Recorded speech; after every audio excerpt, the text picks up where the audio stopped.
This Notebook LM video explores the long and often violent history of conflicts within Christianity. From when Rome made one form of Christianity the state religion in 380 CE to the end of the Spanish Inquisition in 1834, Christians persecuted other Christians for nearly 1,500 years. Even minor doctrinal differences led to riots, torture, and executions. Okay, so let's just get right into it. When you think of religious conflict, you probably picture one faith going up against a totally different one, right? But here's the thing. Some of the absolute worst, most drawn-out wars in history weren't fought between different religions. They were fought by people who were technically on the same team. Today, we're going to dig into the complicated and often ignored history of conflict within Christianity. At the very core of Christian teaching, you have this. It's often called the Great Commandment, and it's pretty clear, right? It's this powerful message about unity, about devotion, and about a deep, unconditional love for your neighbor. This isn't just a friendly suggestion. It's presented as the absolute bedrock of the faith.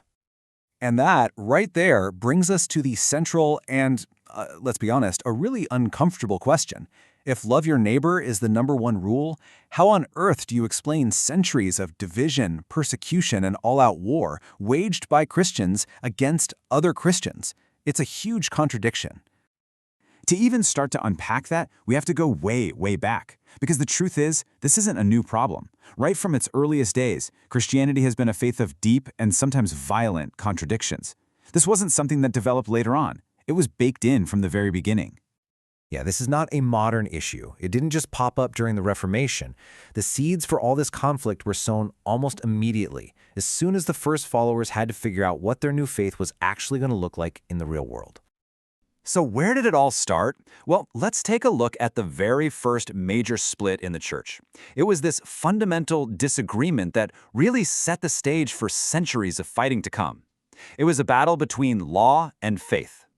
This right here captures the faith's first real identity crisis. On one side, you had James, who was actually Jesus' brother. He and his followers in Jerusalem basically saw Christianity as a natural extension of Judaism. So for them, if you were a non-Jew, a Gentile, you had to follow all the traditional Jewish laws to get on board. But on the complete other side, you had the Apostle Paul. He was out there arguing that faith in Christ created a whole new covenant, which meant Gentiles were free from all those old rules. And this wasn't some minor theological squabble. This was a fight for the very soul of this new religion. So the leaders tried to sort this out. They held a big meeting, the Council of Jerusalem, and they worked out a compromise. But it didn't really stick. You get this famous story of the incident at Antioch where the Apostle Peter, this is a pillar of the church, he stops eating with non-Jewish Christians because he's worried about what James's group will think. And Paul just calls him out, right there in public, for being a hypocrite. It just goes to show you how personal and how bitter these divisions were, even at the highest levels. Now, this tension didn't just stay in the realm of debate for long. As the church got bigger, more powerful, more institutionalized, these arguments, they escalated. It went from theological debates and name-calling to organized and often incredibly violent persecution of any group that got slapped with the label heresy, which basically meant any belief that strayed from the official party line. A perfect example of this? The Waldensians. They pop up in the 12th century, and their whole movement is about emphasizing poverty and preaching. And a central core part of their identity was a deep commitment to nonviolence. But here's the tragic irony. When the institutional church starts hunting them down, persecuting them for their beliefs, many of those same Waldensians, they fight back, violently. The big takeaway here is that even a group that defines itself by peace can be pushed into aggression just to survive. Their ideals slammed right into a brutal reality, and, well, reality usually wins that fight. These earlier conflicts, as awful as they were really just the warm-up act. Because in the 17th century, all of these simmering tensions, theological, political, social, between Catholic and Protestant Christians, just exploded into what you could call Europe's religious total war. It was one of the most destructive conflicts in human history. So what lit the fuse? It was 1618. The Holy Roman Emperor, Ferdinand II, a very devout Catholic, decided he was going to force all of his Protestant subjects to convert back to Catholicism.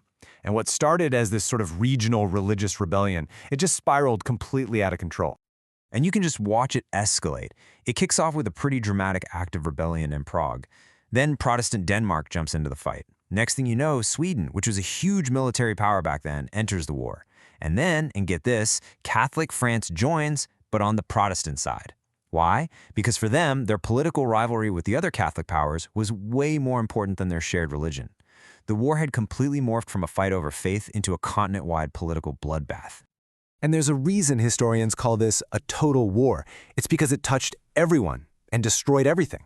In huge parts of Central Europe, society just completely broke down. Armies didn't have supply lines, they just took whatever they wanted from the locals, which led to endless sieges, massacres, and brutal violence against civilians.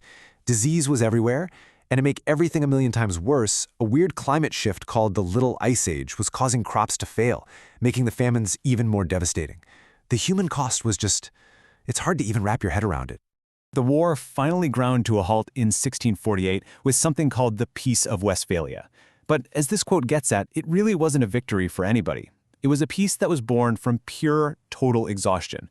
An entire generation was gone, and the continent was just too shattered to keep on fighting. So after all that, from the early church arguments to medieval persecutions to an all-out total war, what have we learned? What is the anatomy of this kind of hatred? What is it that drives people to commit such terrible acts of violence against others who, at the end of the day, share their most fundamental beliefs? And this is really the key. While these fights were always talked about in religious terms, they were almost always fueled by very human things. When a group becomes ideologically rigid, when they're so convinced that they have the one and only truth, it's a very short step to seeing anyone who disagrees as an enemy. When your faith gets tangled up with political power, control over land, money, people, violence is never far behind. And when a whole society is feeling anxious or unstable, it becomes really easy to find a scapegoat, like a heretic, to blame for all your problems. And that kind of leaves us with one final thought to chew on. The 30 Years' War didn't end with some great theological breakthrough or a glorious victory. It ended because everyone was just too broken and devastated to keep fighting. So if that's the ultimate outcome of these kinds of conflicts, just sheer exhaustion, it really forces you to ask a tough question. What lessons can we learn from that piece of exhaustion when we look at the deep ideological, political, and social divisions we're all dealing with in our own world today?